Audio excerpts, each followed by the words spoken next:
Welcome to the Love and Sex Today show with Dr. Doug Weiss. Doug has been healing hearts and relationships for decades. He's helped thousands of people release the shame and the guilt, restoring hope, helping people get free from addictions to enjoy a better sex and love life. Here he is, your host, Dr. Doug Weiss.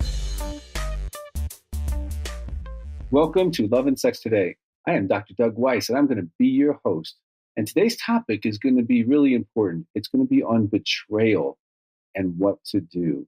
Now, I've listened to thousands of men and women who've been betrayed. They've been betrayed sexually. They've been betrayed emotionally. Women who've been betrayed by their best friends, their family members, all kinds of betrayal. I know what to do with betrayal. And today you're going to want to listen to this. You're going to want to pass this on because you know someone who's been hurt. You know someone who's been lied to and maybe betrayed. Maybe their relationship ended in an affair or other kind of pain. This show is going to help them. So please pass it on. Don't forget to go to loveandsextoday.com, subscribe there, review us on iTunes because that helps us to be able to help others. And one of you who do a review on iTunes will be selected for a private conversation with myself. They tell me it's priceless, fun, and engaging. And we will get into something you want to get into and see if we can help you move something along in your life. Also get a free chapter of one of my books on the page as always, and that's at loveandsextoday.com. Today's topic is really close to my heart because I have seen so many people who've been betrayed. Over 30 years counseling men and women, this is a real issue. So I'm going to start off with what not to do when you've been betrayed. When you've been betrayed, it's really important that you do not blame yourself. It doesn't matter what the issues are in the relationship. You can get counseling, you can get help, you can try to address those issues. You're not responsible for the emotional decision, the moral decision, the spiritual decision of your spouse or partner betraying you. You're just not responsible for that. You're not responsible for a friend betraying your trust. You're not responsible for the choices that other people make. They made the choice to betray you. That was their choice. There might have been circumstances. There might have been emotions. There might have been alcohol or drugs. There might have been a lot of variables.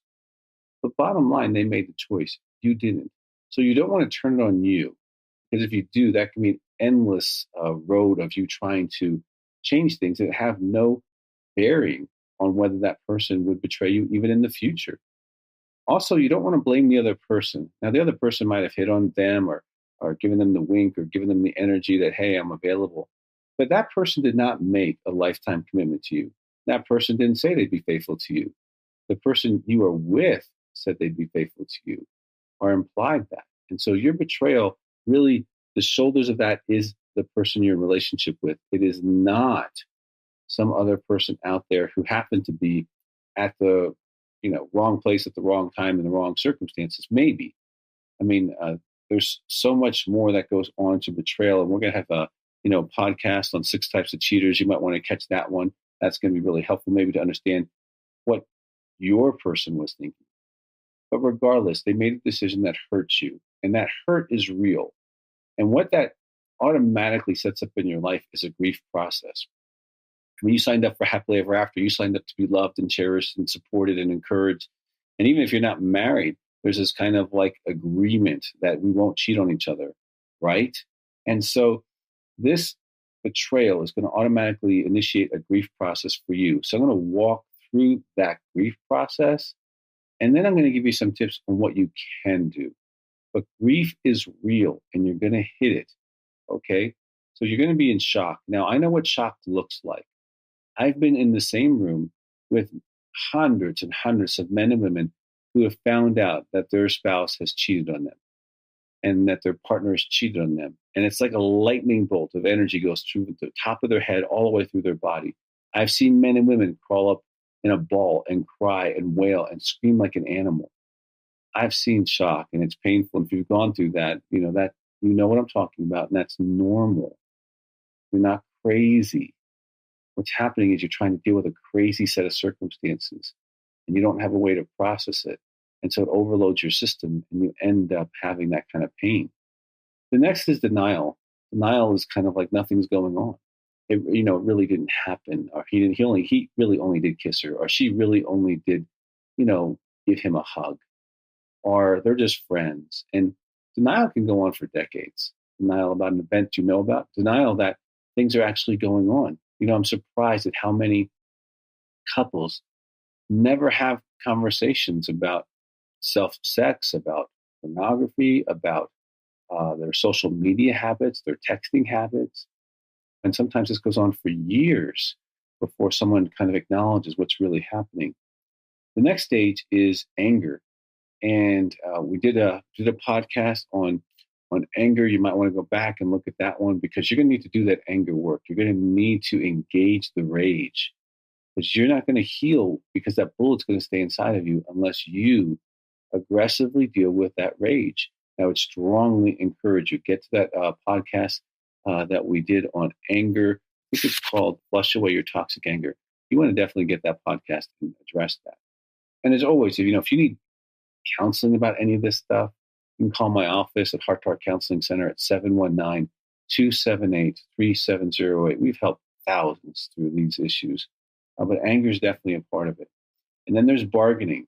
And bargaining is that aspect in which you're trying to grapple with a painful reality.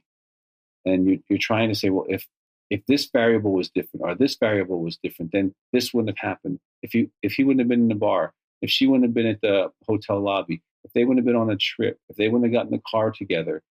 There's so many things that lead to a decision to betray you, but it was a decision to betray you. Okay. And so the bargaining is, I need to lose weight. We need to have more sex. I need to dress sexier. I need to get a better job so I can give her more money. Whatever it is, those are bargaining things that you try to do with yourself to try to make this pain kind of minimize it, or try to stop it from happening in your life again. And bargaining is a phase, and it can last for weeks, months, or even years of you trying to take responsibility so that you can change the potential of this happening in your life again. And it's a normal part of the process, but it can be a very long process, and you want to get that as short as possible. You want to put all the responsibility back on the person who made the choice, and then deal with it that way, and grieve the loss of their character, the loss of those decisions, and the losses in your relationship. And the quicker you go through that process of putting the responsibility where it belongs, you'll be able to grieve better and grieve quicker. And it's still going to be painful. I mean, even if you go through this aggressively as you can, it could take a good year for you to get through every stage of grief. And there's things you can do for yourself. Now, the next stage is sadness. And this is where you're really grappling with the fact, the reality that your relationship is no longer unscarred, that you're going to have this scar the rest of your life.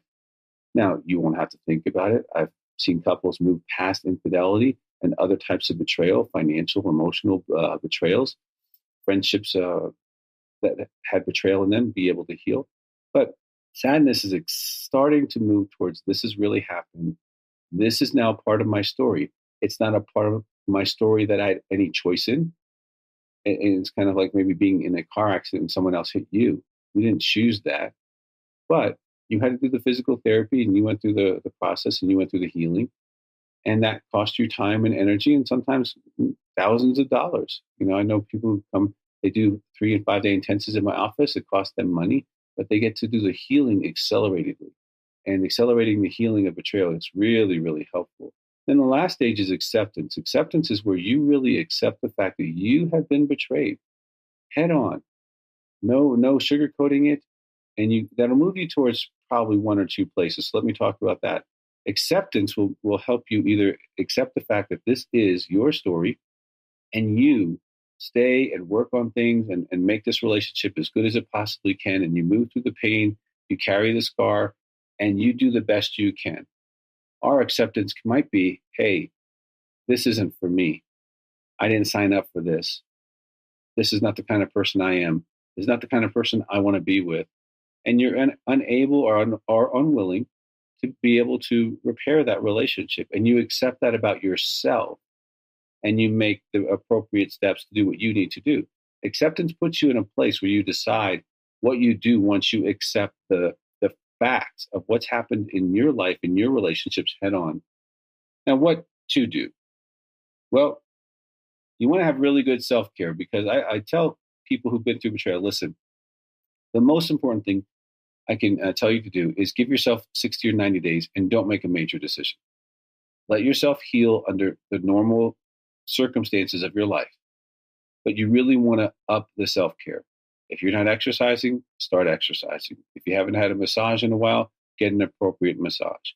If you need to look at your life and improve areas, whether it's financial, support relationships, you definitely want to, decide who those are going to be because not everyone can handle this information.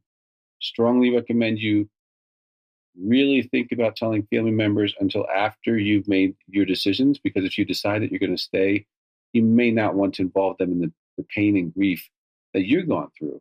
It's unnecessary for them, and they may not want to be with your spouse or partner for decades. So you really want to kind of hold that back until you really make a decision. But you can get support from support groups. You can get support from other friends that will be in and out of your life. And also, you want to maybe get help. You might want to get professional help. I mentioned the counseling center, 719-278-3708. We've helped thousands, literally thousands of men and women get through betrayal. We're really experts in this area. So that might be someone, or find someone in your area that you feel you can talk to. We have trained counselors all over the country in this process. So, there is help for you. And you don't want to stay in that place of hurt. You want to take that bullet and start moving it out of your life and start being able to live as well as you can. But you might need some support and you might need some counseling. And if you do, that's okay. Now, I will tell you, though, when you go to counseling, it may open up other areas of pain in your life. And that's okay. You want to address those. You want to be as well and whole and happy as you can so you can have great love and you can have great sex and you can have a great life, but you may need to look at some things there and just give yourself some time. This is going to be a process. You're not going to get through this in a few weeks. Doesn't matter where you go for counseling. The grief is going to take a while. The losses are going to continue to reveal themselves to you. And the pain of betrayal is going to affect the way you might live, places you go, people you stay in relationship with. So betrayal's real. Let yourself just be validated that your pain's real. Your hurt's real. Your losses are huge. And you're a hero.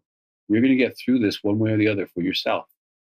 And if you decide to stay in a relationship, you're going to be the one who is really the hero in the story, the one who took the bullet out and began to walk again. You're that man, you're that woman.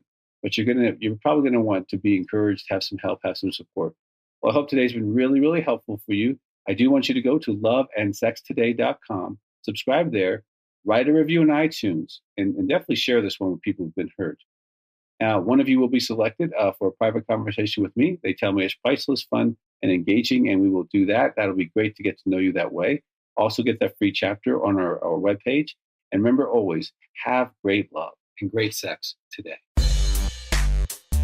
That's it for our episode of Love and Sex Today with Dr. Doug Weiss. Head on over to loveandsextoday.com and be sure to subscribe to the show on iTunes. When you do, and you post a review on iTunes, some lucky listener is going to win every single month a private confidential coaching call with Dr. Doug Weiss.